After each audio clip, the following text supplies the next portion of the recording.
Hello everyone, I am Jack and I'm back. And once again, issues.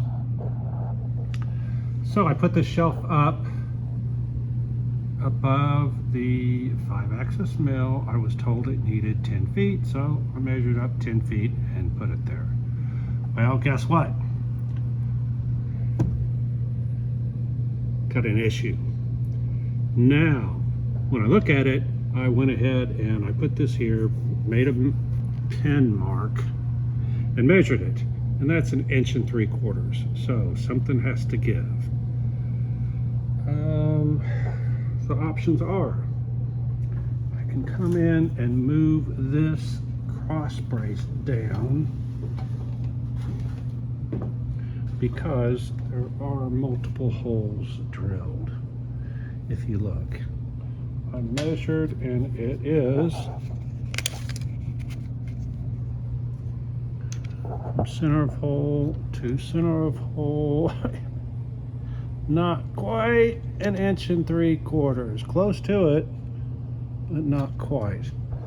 All right, that would work, but I'd have to shave a tiny bit off of every one of those 2x4s, and already those 2x4s are like not really strong enough to do what they're doing, so that doesn't seem like a great option. Now the other thing is, this whole thing is sitting on top of some Harbor Freight dollies, and I measured them and it is actually 3 inches off of the ground, if I remember right. Let me find, here's the tape measure. Very rare when I can find 2 tape measures at the same time. So if I come over here and measure, sure enough, there's 3 inches. So I could just take this off of the dollies.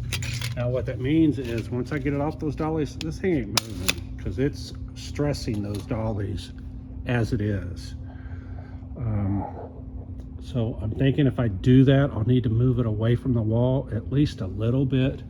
It is really hard to get to the bolts on the back side. If you look right here, these bolts have to come in from this side. I was able to get them in on the back side, but it was really tight, and luckily a lot of them could go finger tight, so I got it most of the way finger tight and then used the Allen to finish it off. I could switch to from socket head cap screws to normal hex bolts, so that would solve that problem. I could get to it with a ratcheting wrench or whatever. Might do that. That might be these. But anyway, wouldn't hurt to have this thing moved out a couple inches from the wall. Now to do that, I'm going to have to use my floor jack.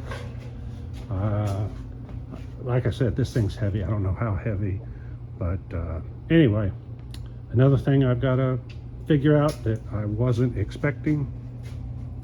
Now, the good news, as long as I don't move this too far, this thing rolls back and forth. It is missing one of the bearings on the back side, but oops, there's my ladder. I got this going, and then I have the Z temporarily bolted. I don't have the right bolts. It uses socket head cap screws, 1/4 by 1 inch. So I've got to go get some of those. The other issue someone brought up is I replaced those screws with stainless ones, and I did not put anti-seize on them, and I've had issues where literally it seized immediately. So hopefully I can get those out and put some anti-seize on them.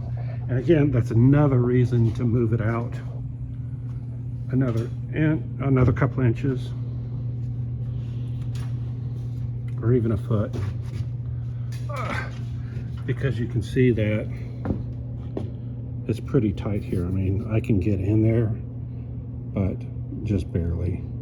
It'd be nice to have a little more working room. And then if you look, oh, that's what I need to check, the motor over here.